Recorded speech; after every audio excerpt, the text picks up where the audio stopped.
What's up, Ryan? Yeah, I don't have an intro today. I'm just gonna read the news. Oh, great. The Teenage Mutant Ninja Turtles officially have a new team name. Ooh, how Nintendo could make Amiibo fun again. Now that's big. Yeah? Celebrate your business growth with LinkedIn. Wait, are you not gonna tell me Ooh, what the new name of the Ninja Turtles team not is? for the headlines. Can you click the article? I wanna know. No. Credit card experts urge Americans to transfer balances in 2023. Better get started, guys. Transfer balances for what? I don't know. I don't know. Underrated PS3 Xbox 360 game from 2011 getting remastered.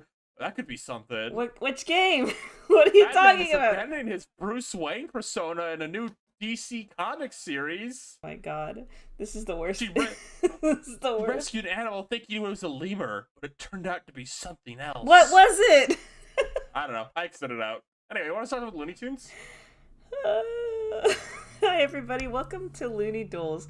We have a very spectacular episode for you today, as instead of watching our usual shorts, we watched, I guess, what could be qualified as a movie. A TV special put on DVD. Yeah, that's a good way of putting it. It was like an hour and 10 minutes, roughly. So, Yeah. that's a movie. That can count as a movie. This Yeah. was called Rabbit's Run, and I believe what Ryan told me, because I asked, was this movie was in production during like the second half of the Looney Tunes show and came out after that show had ended.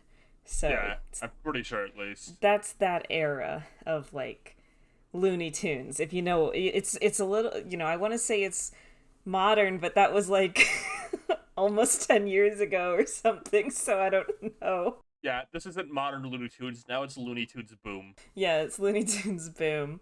So this features a lot of the characters from the Looney Tunes show, but it's not a Looney Tunes show movie, right? Like No, that's not what it is. it is very explicitly a different continuity. Yeah, it's what I like to refer to this movie as is it's a very like fanfic movie come to life. And this is what I mean by that. Every character in like the Looney Tunes verse has been like placed into certain roles. So like it's Oh, like except Tweety except and Tweety and Sylvester. Sylvester, they're like nowhere to be. And Wiley and Roadrunner, which thank God. But it's like you're reading a story, like a fanfic, right? And it's for your favorite whatever, your video game, your anime, whatever. And you're mostly invested in the two main characters that are being featured in the fic, in this case Bugs and Lola. But like as they're going on their like adventure or story, they like run into the barista who just happens to be like Porky Pig or something. This is not what happens in the movie, but this is what I mean, like the vibe of Mhm. that. Or they go to the zoo and Daffy's there. Things like that. It's very just everybody has a little role, and it's cute when you can, you see the character. I know that guy. There he is. He's around. He's in the world somewhere, but like not necessarily in the plot. So it's a pretty fun time, I would say. Can I offer my theory on this movie? Sure. I think this movie takes place after all the original Looney Tunes. All of them? Yeah, after the original like shorts where like Bugs Bunny would fuck around for a bit. Yeah. I think this is that version of Bugs Bunny, older, tired. Um, yeah, because he used the plot point of this movie is he has like his hole he used to live into, and then the city built over the hole.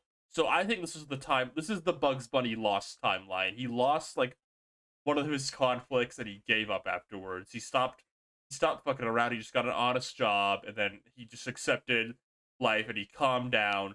And throughout the movie, we see kind of his original ticks come back. Just as like a girl, and he loves it. He likes to trick her. He starts doing his like some classic Bugs Bunny trickery, and he's like getting back into the groove of it. I think this is Bugs Bunny post losing, having like years of having accepted his loss, learning to like get the flame in his heart again. Okay, I think that is a very good way of seeing this movie, because the main plot is that Lola Bunny, who is we haven't talked much about Lola because I think the only other time we've seen her is in My Space Space Jam. Jam. And this is like, her characterization is very similar to Looney Tunes show, except they couldn't get her celebrity voice actor. So it's like No. a different flavor of her like chaotic energy, but it's still there. It's around. She is apparently a perfume expert. She's really into perfume. Speedy Gonzalez, her landlord. See, this is what I'm talking about. Fanfic as characters. Speedy Gonzalez, who is her landlord, gives her this flower that's he just thinks it's this pretty little flower. It's like kind of rare. He just gives it to her on a whim, and she makes a perfume out of it. Well, it turns out it can make people invisible, and so now the feds are after her, and then Cecil Turtle's after her also, and it's a whole like, it's a big chase movie. They're always running away from somebody or trying to get something. So that's the main conflict there. But Bugs Bunny's, I feel like, has the most emotional core, because Lola Bunny doesn't really need to learn anything. I don't think, from this movie. Like, it feels like they try and give her a little something. Like, oh, she really wants her scent to be, seen throughout the world, or smelled throughout the world. She's got a beautiful perfume arc. Yeah, but I feel like Bugs is the stronger one here. He's, like you said, he's a taxi driver. Like, he kind of talks it up like he's living the best life. He's like, I make my own hours. I do this and that. But you can really tell he's... It's a broken Bugs Bunny. He doesn't know how to love anymore, because the thrill of being crazy and silly and wacky and fruity is gone to him. He needs to relearn to love it. And I guess Lola's the one to teach him. Now, before we kind of get too much into some of this, I kind of just want to talk about one guy really quickly, so we can just get it out of the way now. Yeah? Can we talk about Giovanni a little bit? Yeah. So Giovanni, have not talked about him even once in this, because I don't think we watched his short, nor we're going to watch his short ever. He's in this. He's from the short where Bugs Bunny makes him sing very loudly. You might know this one based on my awesome description of it. He's a major player in this one. Yeah, he's just like a normal human guy. He's got like blonde hair, and he doesn't, say much in his original short. He sings, he has a beautiful voice, but in this one, they've just like characterized him as like I'm sorry, he's gay. Like, he's a gay guy who's like working at the perfume department with Lola. Yeah, that's just the truth. He's just kind of an effeminate, fruity gay guy. He's in this more than Daffy Duck, for one. He is. Daffy's barely in this one. Yeah.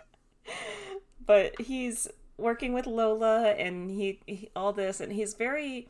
he's a villain in his original short, and so he's kind of plays a villain role in this one too. But like, I don't know, it just... Where does that put him on the power ranking scale? He's lost to Bugs Bunny before, but he gets pretty far in this one. Like, he gets the perfume, and he's on a plane with it. He's on the way. Almost wins. Yeah, but like, does he really even do that good? No. No. He has it, but like, who cares? He doesn't do shit. I don't think he's a worthy foe for Bugs Bunny. Do you think he could eat Tweety Bird in the same ravenous way he tore apart the airplane food they gave him? Yeah, he could do that, though. Yeah, there's like a scene where they're trying to get him to shit. So they give him a bunch of like raisins and fiber bars. You really just dived right into that with no context. The scene where they're trying to make him shit. Add that to Giovanni's weaknesses.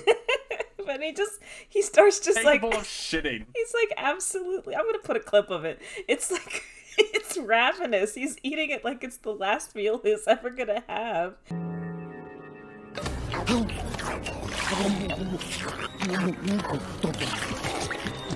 It's really jarring, and then he has to take a shit.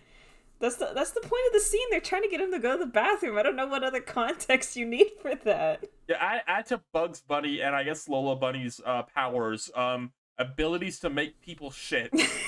They know all the right things to feed you, and they will trick you into eating it one way or the other. Right, yeah. Who else was in this movie? There was a lot of characters in this movie. Like, a lot. We have Foghorn, who's kind of more in the beginning. He's like a military leader. Elmer Fudd plays a big role in this movie too. And on the good guy side, technically. Yeah, he's trying to stop the bad guys in this movie from freaking stopping from getting the evil potion they want to get. Bug Elmer Fudd is a hero in this movie. This is a rare heroic Elmer Fudd. He's not evil like in Looney Tunes Back in Action where he's a villain. Yeah, this is, I feel like, Elmer Fudd with a stable job, and he's got some stability here, right? He's got a boss. Foghorn's his boss. He's working for the government. He's, doing his 9 to 5, and he seems to genuinely care about like the cause. He's like, we can't let this perfume fall into the wrong hands, and so he's trying to do the right thing, right? So he's not always such a bad guy, Elmer. I think the city getting built over his usual gutting down spot, the right way to word it. That humbled him too, because now he couldn't go to the force to shoot animals anymore. He had to get a real job. He had to calm down, and I think this really humbled him into a new person. Well, I think it also connects with how Bugs has become like very docile in having his home built over. Like, he's not causing trouble. He's not riling Elmer up. Like, Elmer has no reason to hate Bugs Bunny in this universe. No. Bugs isn't bothering anyone. He's just a taxi driver. Like, whatever. There's animal people walking around, I guess. So, he kind of leaves him be. He has time to pursue more serious endeavors. And so Elmer is doing all right in this one. This is a good look for Elmer, I think. Yeah. He doesn't have that fucking rabbit to, like, tear him down. And he doesn't relapse when he sees Bugs. So I think he's made great strides. Oh yeah, he's definitely seeing a therapist or something. He's seeing the same therapist as Mac Antosh. Oh god. Heath. Oh, the Goofy Gophers are in this movie, and thank God they're in this movie. They're not even in it for that long, but they sing a song. Oh, do you want to talk about Lola? Add to Lola Bunny's powers. Awful song. We were watching this movie, and within the first like 10 minutes or so, Lola Bunny sings a song that is so bad, like genuinely, it's so terrible. Bad. Sandalwood sure smells good when you blend it with apple pie. A hint of some geranium. This toilette is oh so fine. And I said, because I'd seen this movie before, I said, oh yeah, this is the only song in the whole movie. I don't know why this song is here. Then cut to like 40 minutes later, Macintosh, the Goofy Gophers, they're on their like fancy yacht wearing their little sailor outfits, and they start singing a song about being fabulous. It's the gayest thing I've ever seen in my life. I'm so fabulous. You're so fabulous. We're so fabulous. We're so fabulous. They really pile on the implications with this too in this one. Do you want to talk about the scene where they talk about like Mac's mom? Yeah, it's this weird like back and forth where they're like getting into an argument, and they mention they're seeing a therapist named Keith, and then one of them is just like, you keep sending your mom money, like she really hates me, I don't know why you keep talking to her, and it's like causes this huge argument between them. It's very coded. Yeah, let's talk about the implication that Mac has a homophobic mom who doesn't approve of his boyfriend. Right? Like that's the lore. That's the only way to interpret it. What do you think that means for them? Because like, do you think by the time like the Looney Tunes shorts we know and love are happening that we've talked about, do you think Mac's mom knows about them and that's why they're living out on the lone? Like, his mom kicked him out of the house because she doesn't want the gays in her home. She's violently homophobic. Happy Pride Month, everybody. Yeah. So they're like out on their own now, making the best of their life. Do you think that's the canon? Yeah, I think that's why. I mean, in the regular Looney Tunes shorts, they kind of like live in the dirt. They're out kind of scrounging around for vegetables and stuff, thwarting an annoying dog. Doing what they have to do. Here we see them though. They've obviously made a wonderful life for themselves. They've started like, probably made money. Maybe they're like, I don't know, in Broadway or something. They seem like they'd be the type. And they have this beautiful, like, expensive boat.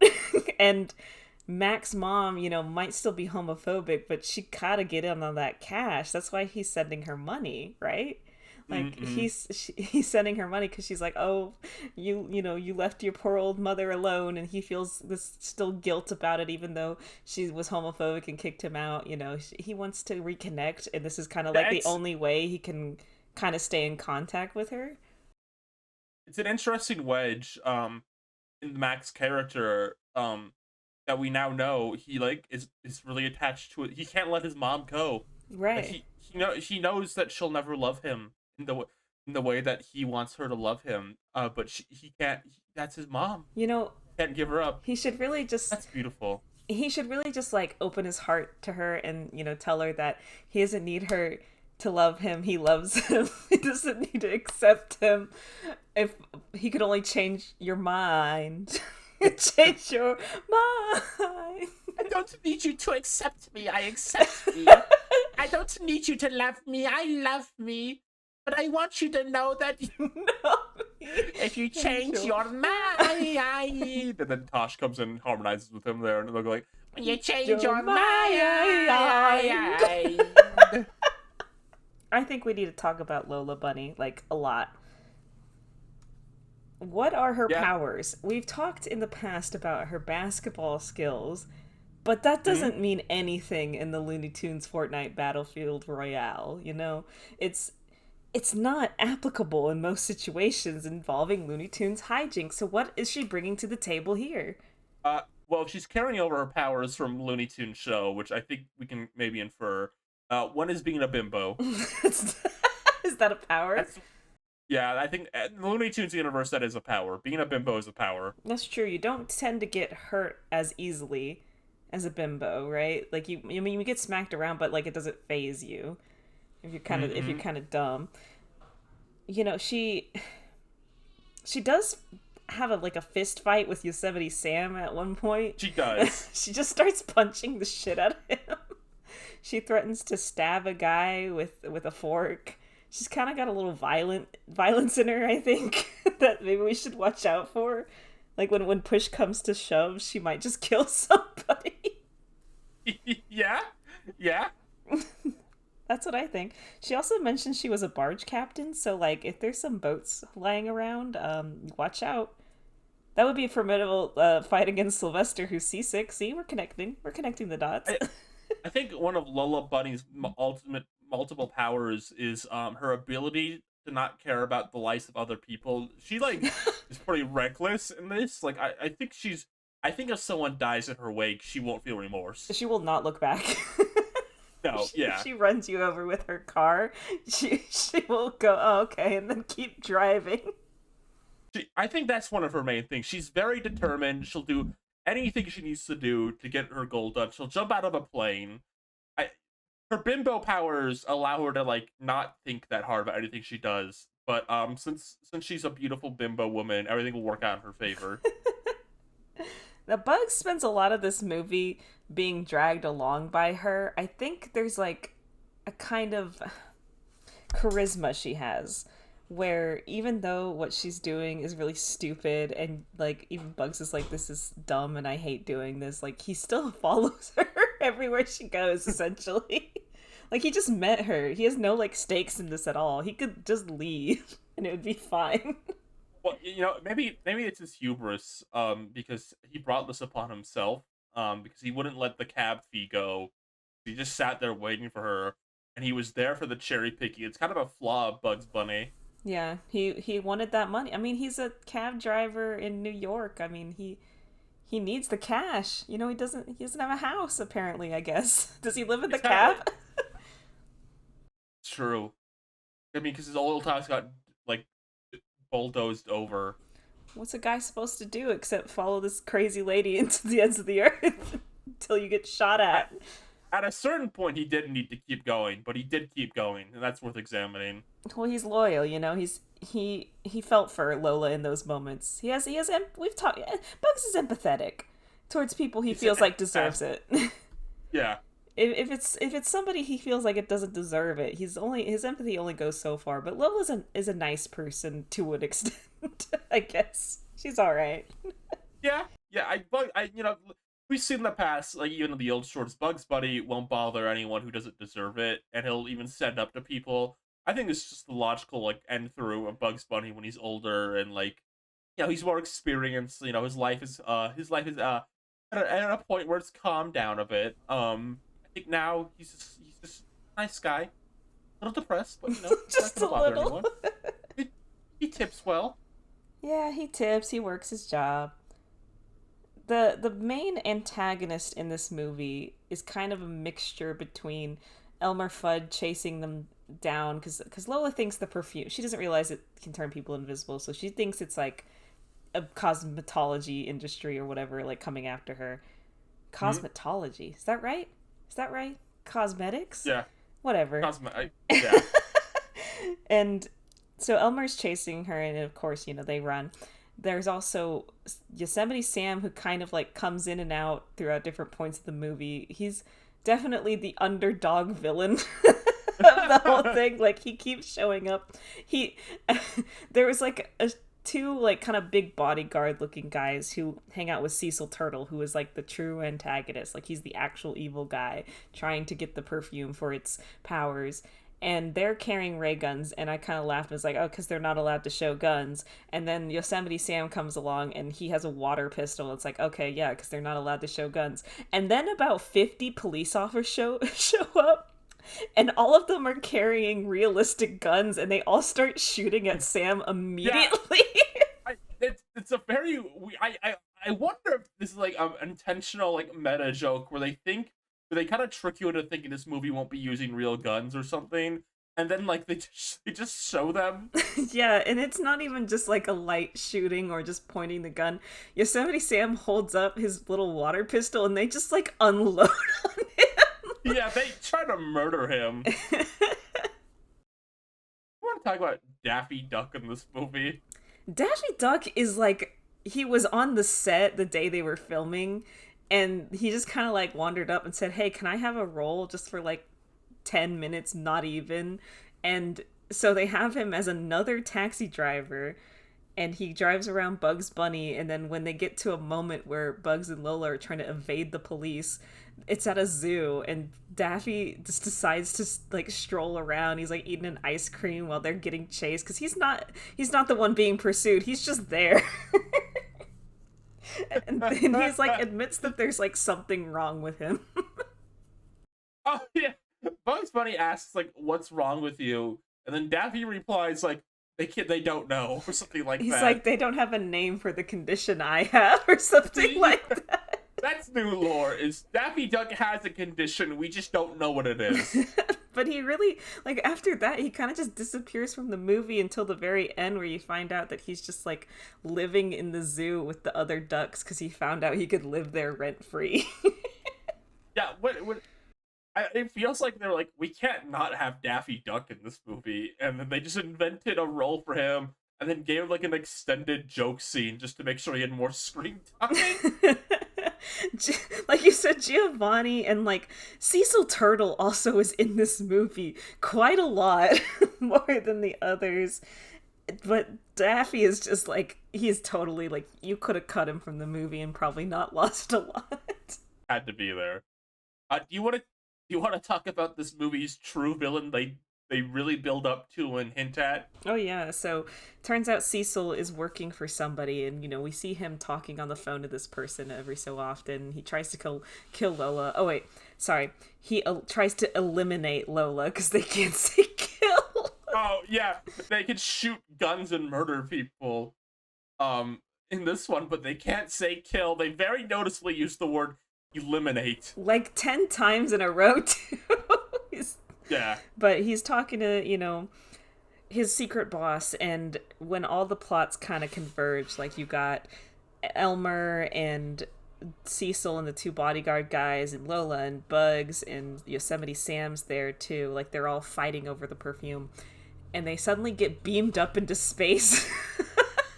Because it turns out, it's me, Marvin, the true villain. Can I ask you a question? Do they build up to this at all? Like, imply this at all? They kind of allude to it, because the two bodyguards hanging out with Cecil turn out to be Martians. So I guess them carrying ray guns kind of makes sense in that way, but other than that, there really isn't a lot to hint that Marvin might be behind it all. Yeah, when the fucking UFO beam came down near the end of the movie, it's like, okay. But it's always fun to see Marvin, right? It's fine in this, yeah. Yeah, he does an adequate job. There's a bit of fun little wordplay going on with him, and then Bugs pulls some classic japes on him. I mean, Bugs seems to know who Marvin is in this at some point. So, my theory continues to be correct. it's like, oh, long time no see kind of feeling to it, right? Yeah. Well, anything else to say about Marvin? I don't know. Is there? You tell me. I don't remember what he does in this. He chases nothing new from Marvin in this movie. He just chases them around with his ray gun and then, I don't know, blows up. Yeah, a lot of the characters in this, there are a lot, but they're pretty much doing the motions, right? It's like Speedy runs around really fast, which we already know he can do. I guess we can own that. I guess we can add that Speedy is a property owner to his list of 0 because we haven't ever talked about him. Yeah, add to your list of Speedy Gonzalez powers, landlord. Is that a good thing for him, or is that a mark against Bad. him? He seems like a pretty chill landlord, though. Like he's okay with Lola forgetting to pay rent. That's all right. I guess. You can try to back him up here. He gave her a flower.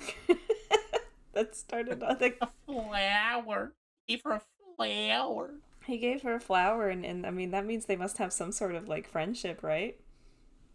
Yeah, why did he? They don't ever explain that. Why did he take that flower and then give it to Lola? Yeah, it's this apparently only blooms every 200 years flower.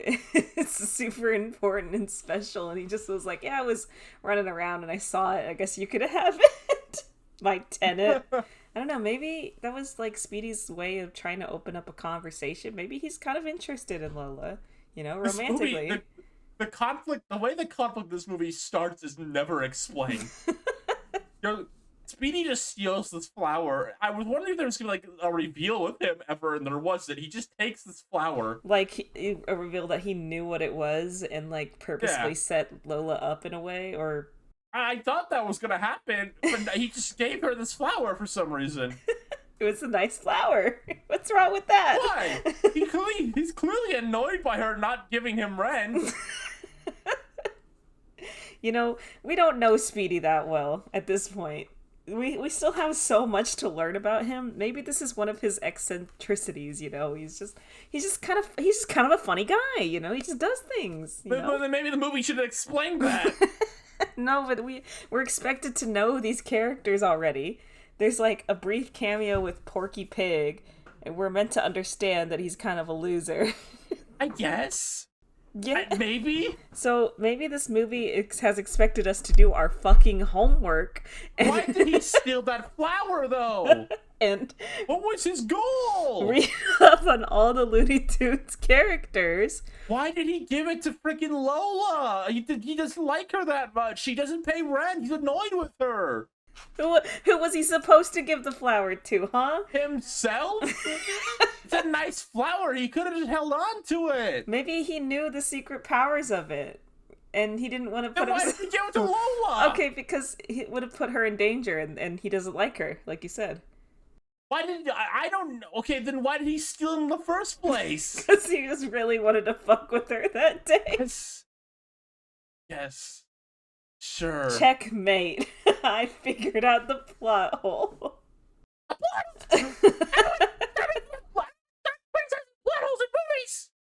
Bugs is pretty gender fluid in this movie. Oh yeah, he wears like a stewardess uniform and gets insane hips and boobs. He wears it for quite a while. He wears it for a full 10 minutes in this movie, I want to say. Yeah, and Lola makes a comment there are male flight attendants, and he's just like, I like the heels, okay? Leave him alone. Yeah. She has so much. Lola has so much to learn about Bugs's his expression, right? Yeah, this is the first time they're meeting in this timeline, the classic Looney Tunes line, which this is part of, as we discussed. Yeah, so She has a lot to learn about him and how he presents, and I think she's just gonna have to get over it a little bit. So what if he looks better than her sometimes? Like, get over it. So what if his ass is so fat? What is she gonna do about it? I think I covered every character. I don't really like Cecil, so I don't really want to talk about him. Okay, no, we have to talk about Cecil. He has no moral compass at all. This solidifies it. Cecil, if you pay him enough money, he will kill somebody for you and only kind of complain about it a little bit and maybe ask you to pay him more. Yeah, I mean, his only qualms with having to murder in this movie is that he wasn't getting paid enough to murder. Yeah, and he is very quick to try and like appease Marvin towards the end when Marvin reveals his plan, which is to make Earth completely invisible because he lost his blow up machine, so he can't blow the Earth up because it obstructs his view to Venus. I guess. If you're working on your Looney Tunes empathy tier list, put Cecil at the fucking bottom. He's no empathy for anybody. Retroactively makes all his wins even worse. He didn't deserve those. He's horrible. Right. I hate him. I mean, we already knew he was kind of dastardly, I guess, in his shorts with Bugs, but in those shorts you kind of like feel like Bugs is being kind of a dick, so it feels a little more justified. In this, Cecil's just like, he just sucks. He's just not a great guy. He terrible. Tries to kill Lola. He motivated by greed. He doesn't have any problems with the fact that the Earth will turn completely invisible, which would cause people Cecil, to cry. You stupid idiot! What are you gonna do when the Earth is invisible? You'll have that money. What are you gonna spend it on, dumbass? God, I hate him. Fuck it. Sorry. It's okay. Go to your happy place. Think about the Goofy Gophers again, and they're really fabulous song.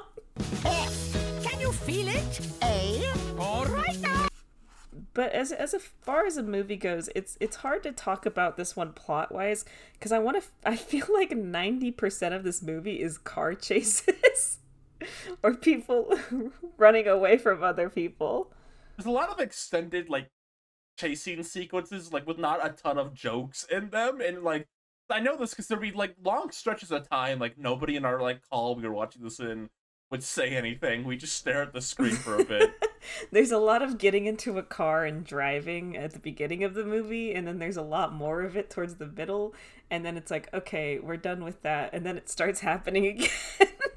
Oh, I want to talk about something about Yosemite Sam. I think he lost his gun license, and that's why he has a squirt gun now. I think that's right, too. I think that they got really strict with who was allowed to have a gun, and Yosemite Sam is definitely not making the cut on that one. Even, like, the illegal arms dealers, like, no, we're not dealing with that guy. He can't have guns. No, we can't trust him. He makes us all look bad.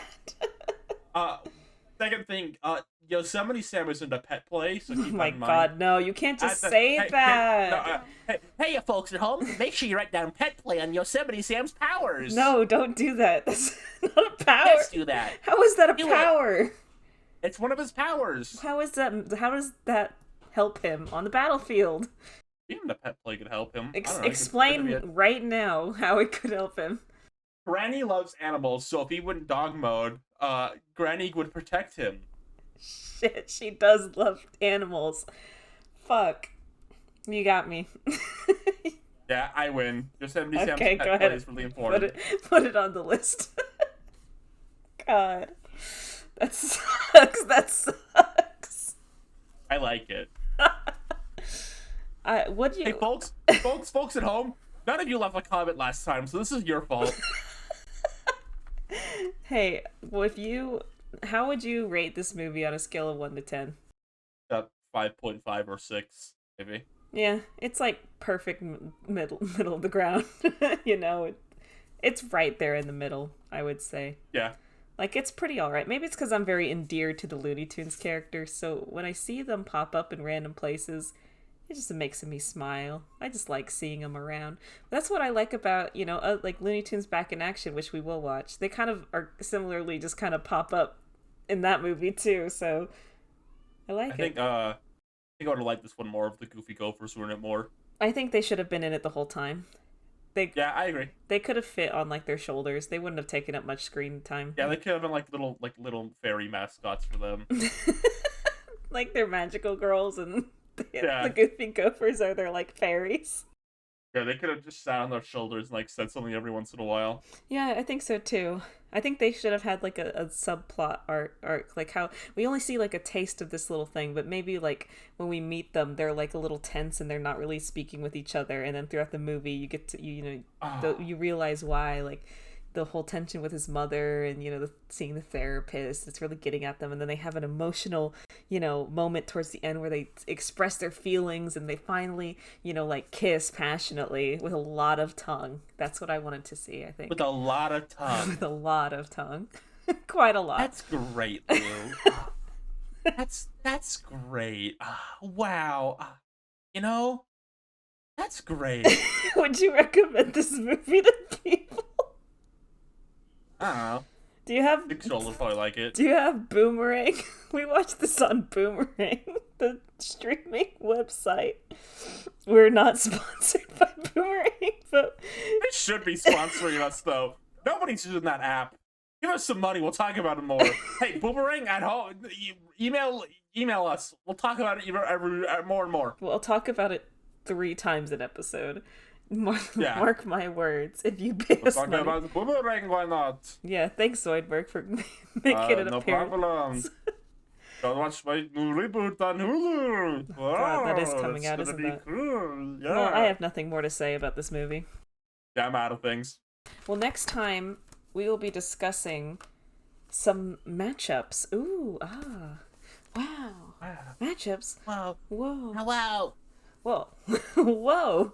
So if you have an idea for a Looney Tunes matchup that is 2, or if you want, maybe 3 characters facing off against each other, you have to give us the characters in the scenario, vague enough that we can actually, play in the space a little bit. And now you can add Peter Puma, Lola Bunny, and Speedy Gonzales to the fray. Peter Puma was in this movie. Yeah. He was. He was. We forgot to talk about him. I like Peter Puma. Oh well, we're running out of time. Next time, Peter. Are we even gonna watch any Peter Puma shorts? I don't think so. You know what? Just for that, I'm gonna make sure we watch at least one. Okay. All right. Well, I guess it's that a time to get it going. Check out Rabbit's Run on boomerang.com. Taxi. Taxi. Oh, Ryan's leaving. Okay, bye everybody. That's all, folks. Bye.